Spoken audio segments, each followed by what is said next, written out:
নারায়ণগঞ্জের রূপগঞ্জে দাবিকৃত চাঁদা না পেয়ে ব্যবসা প্রতিষ্ঠানে হামলা, ভাঙচুর ও লুটপাটের অভিযোগ উঠেছে। সোমবার রাতে রূপগঞ্জের কাঞ্চন এলাকার বিরাবো গ্রামে ঘটে এই ঘটনা।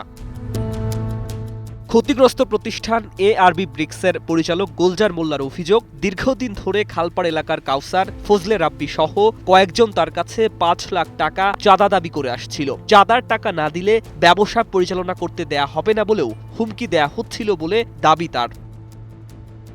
নোভা এলইডি টিভি, ঝকঝকে ছবি, নিখুঁত শব্দ, ৫ বছরের ওয়ারেন্টি। নোভা মানি, সঠিক মান, নিশ্চিত সেবা। অভিযোগ রয়েছে, দাবিকৃত টাকা দিতে অস্বীকৃতি জানানোই গত ১৮ই মে রাতে কাঞ্চন পৌরসভার ২ নম্বর ওয়ার্ডের যুবদল কর্মী কাউসার, ফজলে রাব্বি ও সানির নেতৃত্বে ৫০ থেকে ৬০ জনের একটি দল দেশীয় অস্ত্র নিয়ে ইটভাটায় হামলা চালায়। হামলাকারীরা প্রথমে অফিস কক্ষে ব্যাপক ভাঙচুর চালায়, পরে অফিসের আলমারি ভেঙে ইট বিক্রির প্রায় ১৪ লাখ টাকা লুট করে নিয়ে যায় বলে অভিযোগ করেছেন ইটভাটার মালিক। হামলার সময় একাধিক কর্মচারীকেও মারধর করা হয়। ১৮ তারিখ সন্ধ্যাবেলা আইয়া আমার খল্লায় হামলা চালাইছে। ভিডিও ফুটেজ আছে।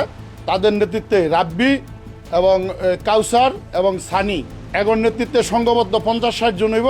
তারা দেশীয় অস্ত্র, ককটেল, ওই গুলি উঠাইছে, পিস্তলে গুলি উঠাইছে, টেটা মেটা নিয়ে আমার অফিস ভাঙচুর করছে। অফিস ভাঙচুর করে আমার অফিসে ক্যাশ ছিল, প্রায় ১৪-১৫ লক্ষ টাকা ক্যাশ ছিল। এই ক্যাশ আমার ম্যানেজারে নিতে পারে না। এর আগেই তারা অফিস ভাঙ্গিয়া, আলমারি ভাঙ্গিয়া, টেবিল ভাঙ্গিয়া, যা আছে ক্যাশ কোড যা আছে সব কিছু নিয়ে গেছে এবং আমার স্টাফে মারধর করছে। ২৭টা জন, তারপর ৮টার মতন পিস্তল দেখছি, তারা ফাঁকা গুলিও করছে। আমার দেবর এমন করে কুবাইছে, আমরা মানুষের কাছ থেকে শুনে না দৌড় বেড়াইছি। সবাইকে বলতেছে যে মুজাম্মেল রে মাইরা লাইতেছে, কুবাই কাটিয়া লাইতেছে। আইসে দেখি রক্তে নদা নদী হইয়া বইরা রইছে। ঘটনার খবর পেয়ে পুলিশ ঘটনাস্থল পরিদর্শন করেছে। তদন্তের অংশ হিসাবে সিসিটিভি ফুটেজও পর্যবেক্ষণ করা হয়েছে বলে জানিয়েছে আইন শৃঙ্খলা বাহিনী। তবে এ ঘটনায় থানায় লিখিত অভিযোগ দায়ের হয়নি বলে জানিয়েছে পুলিশ। তবে সিসিটিভি ফুটেজে ৫০ জনের মতো লোক দেশীয় অস্ত্র নিয়ে হামলা ও ভাঙচুর করেছে দেখা গেছে। তদন্ত সাপেক্ষে আইনগত ব্যবস্থা নেওয়া হবে।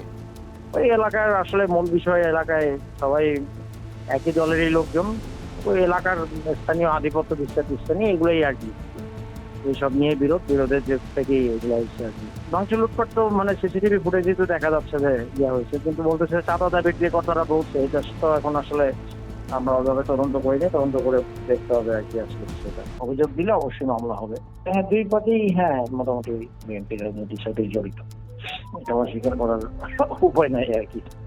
একদিকে চাঁদাবাজির অভিযোগ, অন্যদিকে সংঘবদ্ধ হামলা ও লাখ লাখ টাকা লুটের দাবি। ঘটনাটি নতুন করে প্রশ্ন তুলেছে শিল্প ও ব্যবসা প্রতিষ্ঠানের নিরাপত্তা নিয়ে। ক্ষতিগ্রস্ত ব্যবসায়ীদের প্রত্যাশা, দ্রুত তদন্তের মাধ্যমে হামলার সঙ্গে জড়িতদের আইনের আওতায় আনা হবে।